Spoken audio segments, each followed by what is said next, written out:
Hello students, how are you? I am Sumit Ghosh. In this video, we will discuss about the third chapter of class 1 and the name of the chapter is Cats.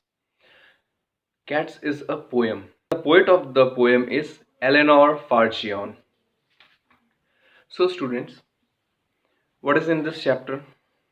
इस chapter में क्या है? इस chapter में cats के बारे में बताया गया है. कैट्स के इस पोएम में ये बताया गया है कि हम जिस जगह पे सोने के बारे में सोच भी नहीं सकते वैसी जगहों पे कैट्स जा कर के सोती है. वो बहुत ही सोने के मामले में वो मतलब ऐसा नहीं कि उसे बहुत ज़्यादा गर्म जगह चाहिए या बहुत ज़्यादा ठंडा जगह चाहिए, है ना. उसे सोने के लिए बस एक जगह चाहिए होता है जिसमें वो सो सके, चाहे वो ज़मीन पे हो, छत पे हो, टेबल पे हो, कहीं पे भी हो. So students, first of all I will read this poem for you and then I will tell you the meaning of this poem. So let's start the chapter. First of all, I am going to read this chapter for you so that you can read at your home. Let me start. Cats sleep anywhere, any table, any chair. Top of piano, window ledge. In the middle, on the edge. Open drawer, empty shoe. Anybody's lap will do. Fitted in a cardboard box in the cupboard. With your frogs, anywhere they don't care. Cats sleep anywhere. Now you know how to read this poem. Now let me make you understand what is this. Cat sleep anywhere. बिल्लियाँ जो है वो कहीं भी सो जाती है. उन्हें सोने के लिए बस एक जगह चाहिए, चाहे वो कैसे भी हो, उनसे उन्हें कोई फ़र्क नहीं पड़ता. Any table any chair. किसी भी टेबल पे वो सो जाती है या तो फिर किसी भी चेयर पे वो सो जाती है. Top of piano, window ledge. Piano के ऊपर. पियानो क्या है? पियानो एक म्यूज़िकल इंस्ट्रूमेंट होता है. किसी भी पियानो के ऊपर या खिड़की के ऊपर.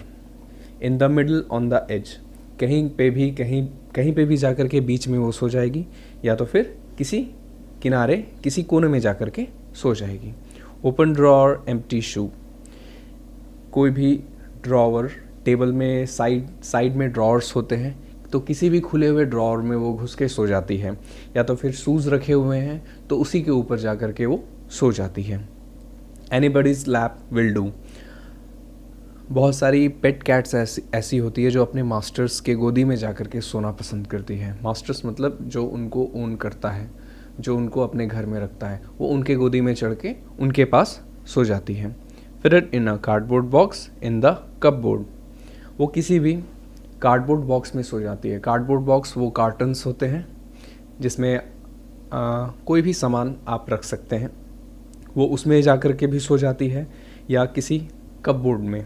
कपबोर्ड मतलब अलमीरा जिसमें आप कपड़े रखते हैं. वो उसी अलमीरा में जा कर के आपके फ्रॉक्स या कोई भी कपड़ा रखा हुआ वो उसी के अंदर घुस के आराम से सो जाती है.